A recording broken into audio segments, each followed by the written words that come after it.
السلام عليكم. بيجي لنا العياده شاب في سن اعدادي، والده او والدته قال لك حسينا يا دكتور جلده مصفر، او حسينا لون عينيه مصفر وجسمه مكسر كده ومدغدغ وجاله شويه اسهال.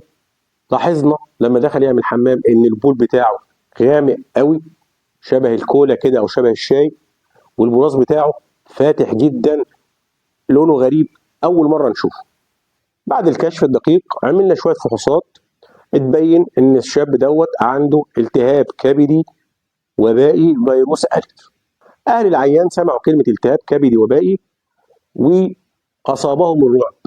دكتور احنا نسمع ان الالتهاب الكبدي دوت حاجه وحشه، وان اللي يجيله التهاب كبدي ممكن بعد كده يحصل له تليف كبد او فشل كبدي لا قدر الله. ايه هو الالتهاب الكبدي فيروس ألف؟ ايه اعراضه؟